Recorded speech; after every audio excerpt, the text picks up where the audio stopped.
G'day there folks, I'm Beanie and welcome to Beanie Draws. So what we want to do to start off with is get the basic shape of the head and a little bit of the neck.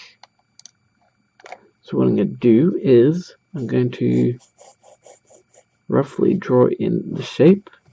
So that's for the back of the head. Maybe actually I'm just going to quickly gently rough in the neck there, back of the neck. You want to have the curve of the back of the neck, and then there's a bit of a line here, which is going to work as the back of the head. Got a line here, which works as the top of the back of its head, and drawing it down, just loosely and basic, till about here, which will be for the nose. Bring it down to the lip, so it'll be about there. Then what we want to do is a very light curved line like so, which will act as the jaw, and then bring it up to about there. So that line here is a long, lightly curved shape. So if you can see that, the curve in the motion there. So that will work as the bottom of the jaw. And what we want to do as well is draw a line coming down like so. That will act as the neck. Another line like so. Maybe bring it up to about there. That will work as the bottom of the neck fold. So we got this line comes down to about there. That works as the back of the jaw, and then we can sort of refine a little bit more now that we've got our basic beginning points. So what we want to do is draw in the indentation line for her ear around here. Here, the ear around here. Okay, lame joke. And I'm also thinking I'm actually going to put some scales in this one, so hopefully the scales won't take too long. This will be very similar to another, I guess the Indominus Rex, but I'll start off with the head first. Then around here, I'm just going to put a line there for now, which indicates separation between the eye and the snout. We will probably be refining that because we don't get a perfect first time around all the time.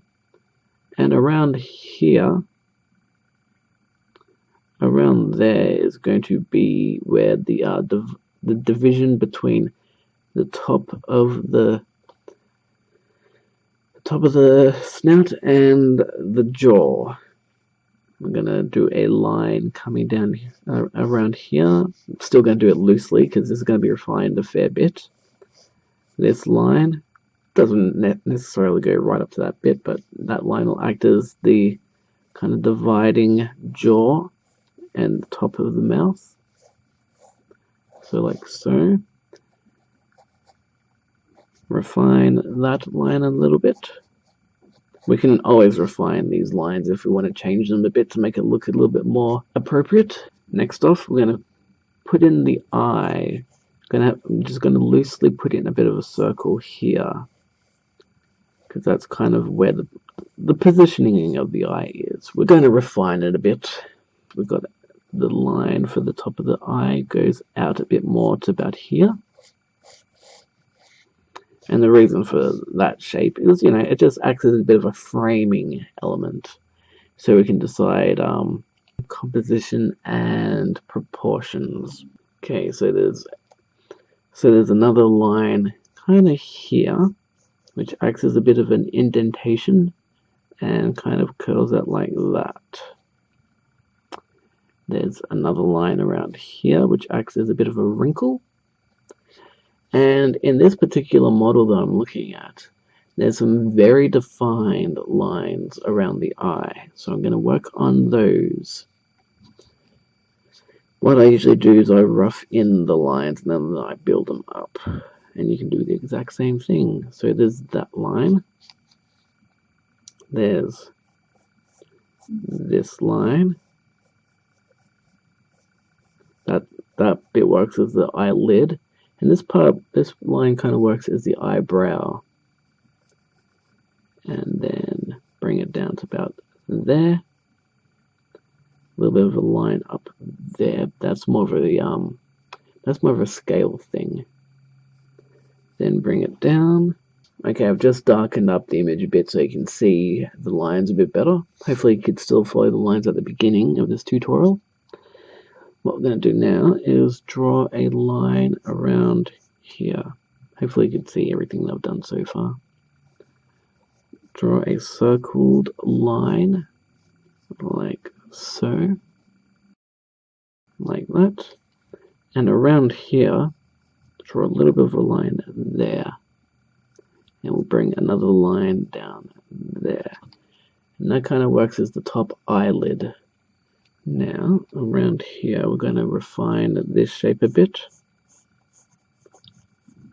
Bring down that line, like so. I've put in a very little subtle line shape.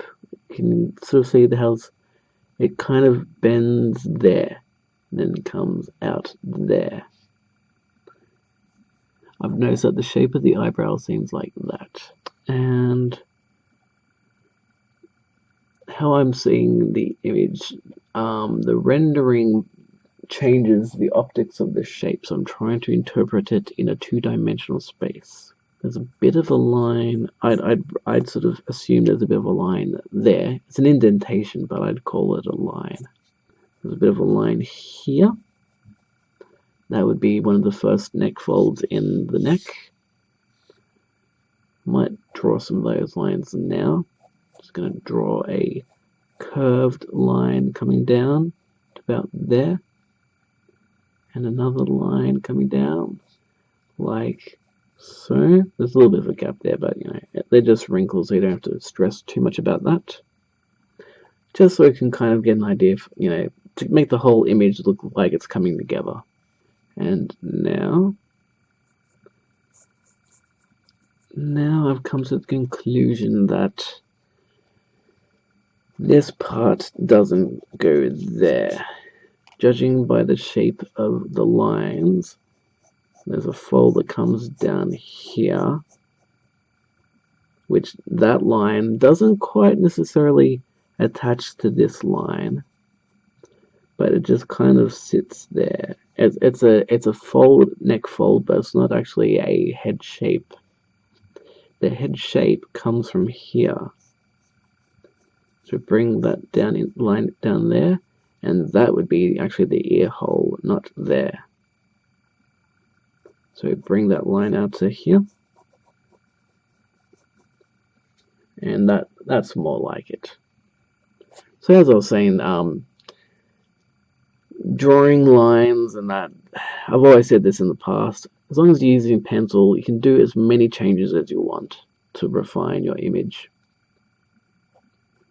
That way, if it doesn't look quite right, you just erase a line and you redraw it and try it again. So here, I think the line now could be a little bit more indented. Like so. And now I'm just going to fix that bit. It's looking a little bit more accurate. So then there's a line around here. That line was initially that line. So now they've got that line. We can remove this one. And then we'll just change that line a little bit more. Because the more that I study this image, the more I'm noticing where the lines actually go in the space between the lines. And then around here, it'd probably be a bit of a line shape, which is mostly just scales, to be honest. But those scales can sometimes actually make the shape look like the shape. So I'm just going to draw this line in the back of the head. give a bit of an indentation, like so. And then around here, there's a whole bunch of hard scales, and to be honest, that's pretty much the shape of the skull too. So I'm just going to draw the loose lines, bring them down a bit. Actually, maybe I'll just draw a very light, rough line, just to kind of indicate the snout pouch, I guess you call it. So you notice how the line is curved, comes down, and comes down like that, like there. Just, you know, a very subtle curve in the edge. Then around here, pretty close to the tip of the nose, but not you know, completely close. We're going to draw a nostril like this. Yours doesn't have to be exact, but basically the top half, this front end is kind of flat. This end is curved. And I'm just going to color it in so it looks like a nostril.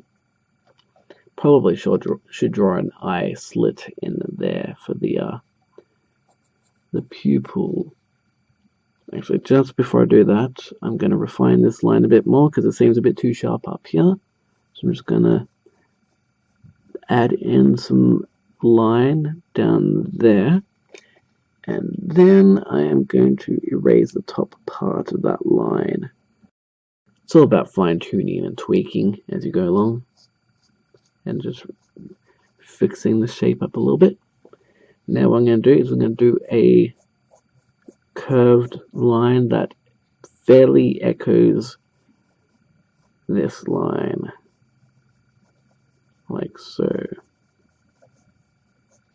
And another line down here, which is a little bit more bumpy. Like around here, it echoes that line, but down here, this point, it curves down, and then it's a little. Basically, this line curves out to about there.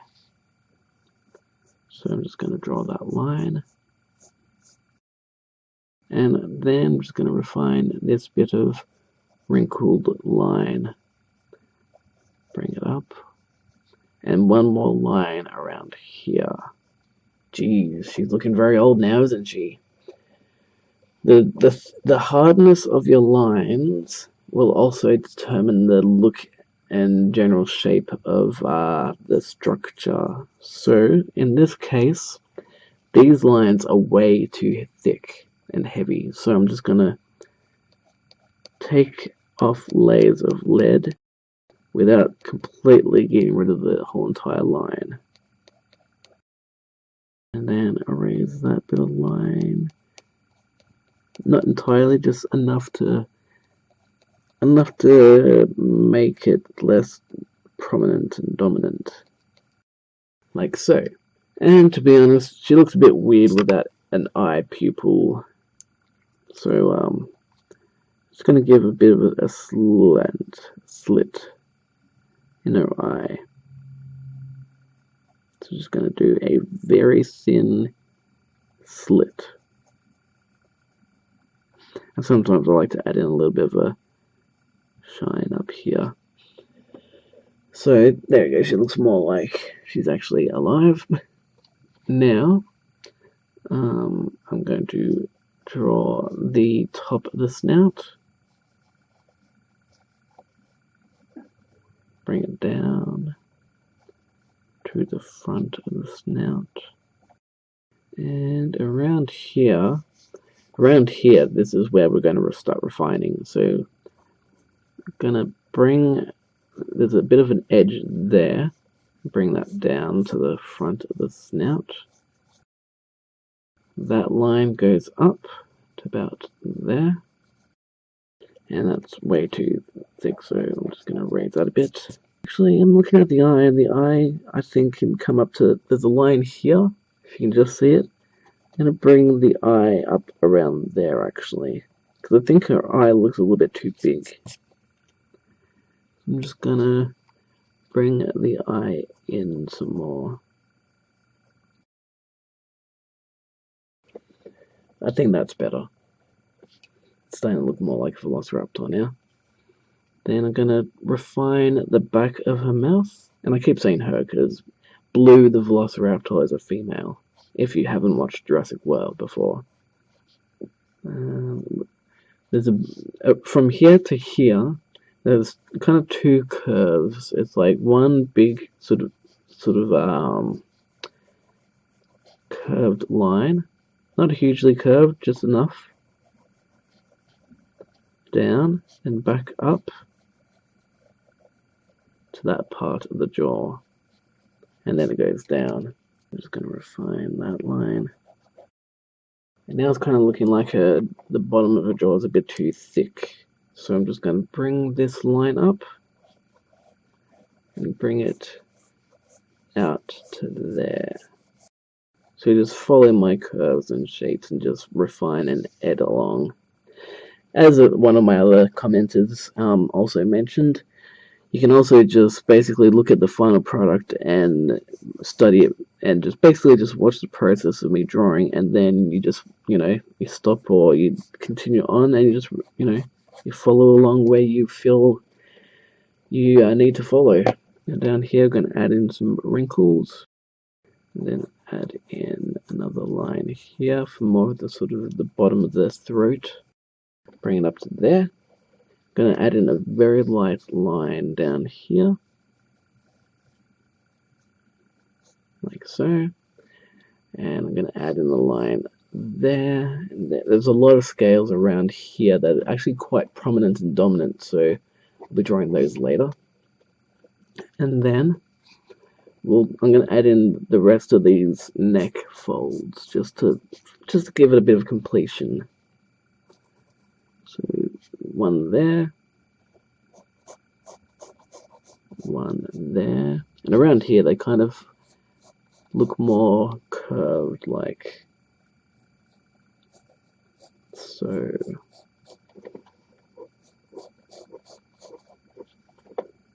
And one here.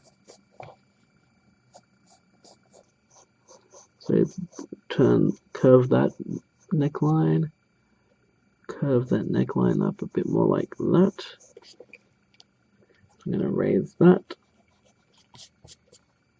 Then draw it up like that. Then bring this line down. Bring it up. Then there's another bit of a neck fold there. Not a huge long neck fold that time. And another neck fold there. Then there's another neck fold there. That sort of parallels that one. Bring that down.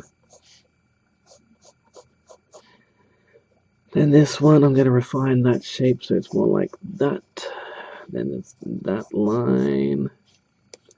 It doesn't have to be exactly perfect, I guess. I'm trying to make it perfect, but it doesn't have to be exactly perfect.